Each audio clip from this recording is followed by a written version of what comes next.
So we talked about on the previous video, we have this circular cycle started with the polyphagia. They have to eat, the fatty metabolism causing the ketoacidosis, especially in our DKA, ketoacidosis, Kussmaul's. We have that leading to the sugar increasing. We have, because the blood glucose is elevated, we have polyuria. Because of the polyuria, we're getting volume contraction. The volume contraction is causing our blood to get hyperosmolar. Because of that, our osmoreceptor in our brain's firing, we're getting thirsty, we're drinking. So it's just a very circular thing, starts from there. So they happen in different degrees in each one of these conditions. DKA is primarily in type 1 diabetics. Hyperosmolar hyperglycemic syndrome is primarily in our type 2 diabetics. There can sometimes be a little overlap. So in DKA, the main thing is their pH in DKA is lower, they're acidotic. So you're usually going to find that they have a pH of less than 7.2. And this is because they make keto acids, because it's all fatty metabolism. So you're getting acetylacetone and beta-hydroxybutyric acid, and these things produce or float around in the blood. So you're going to notice a more severe acidosis in your DKA patients. With HHS, you're usually going to have a pH of greater than 7.2. So that's one difference we have in those. The other thing is we're producing ketones. So what are we going to find in the serum or the urine of our patients with ketoacidosis, diabetic ketoacidosis? We're going to find lots of ketones. Now in HHS, they may have a degree of starvation. So they may have a little bit of ketones, but they're not going to have a lot like these guys. And these guys as well, because of all these ketone productions, it can hit those chemoreceptors in the brainstem there and cause a high degree of nausea and vomiting. You'll a lot of times see that way more in them than you will the others. So time of onset's also different.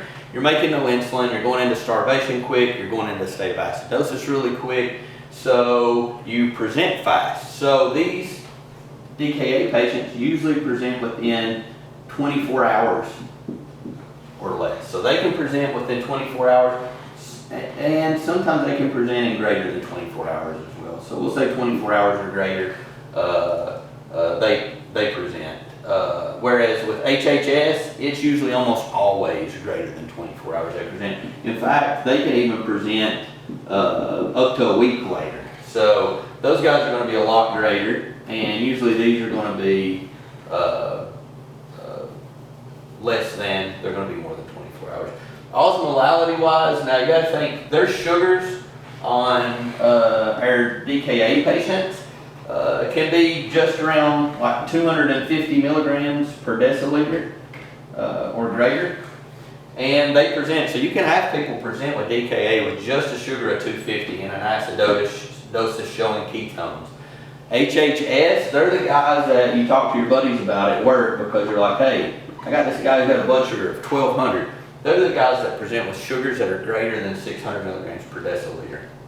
Other thing, due to the sugar being so high in your HHS patients, they actually diurese more. Now they're also presenting greater than 24 hours, so they're also diuresing longer. So which would you intuitively think is going to have more volume loss? If you said HHS, you're right. The sugar being higher means there's less that PCT, that co-transporter can bring in, more sugar spills in their urine, they lose more free water, and they lose it for a lot longer. So they're severely dehydrated. These guys have usually 9 liters, sometimes more, a little less, of loss, volume loss. And that can't be replaced bag for bag with normal saline lactated grinder. You may get 20% or less of a bag of fluids per every bag you give. With DKA, there can be up to 6 liters. Sometimes they can be less than that because they present so quickly, so they have less time to diurese.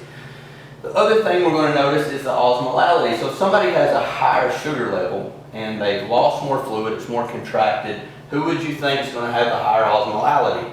Well, if you look, it's in the name. The name's hyperosmolar hyperglycemic syndrome, or hyperglycemic hyperosmolar syndrome, and this one's diabetic ketoacidosis. So you can find it in the name. They're going to be way more higher blood viscosity. They're going to have a way higher osmolality. So people in HHS usually have an osmolality of greater than 320. They usually have greater than 320 osmoles per liter. So with DKA, the thing with them is they're actually, because their sugars are a little lower, and they've been diuresing for a shorter time, they're usually less than 320 osmoles per liter.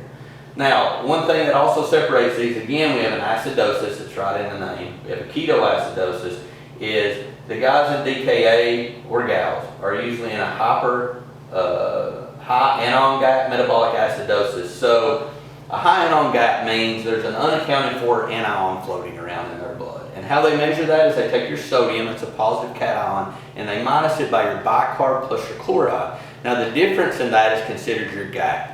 So certain calculations will include potassium, some won't. So if you notice a gap, usually between 12 and 16, some have 8 to 12, like I said, it's according to what they include, you'll notice that the number gets bigger. Maybe they have 18 is their gap. If their anion gap is reading 18 or 20, that means there's something unaccounted for there. They don't know what it is. There's something added there. So there's a few things that cause high anion gap metabolic acidosis. Those are like methanol, uremia, diabetic ketoacidosis, in this case, ethanol, lactic acid, so salicylates at times can swing you back and forth. So it's saying there's something extra in there. So as we correct this, one of the ways we know that we're getting people better with DKA is their gap closes.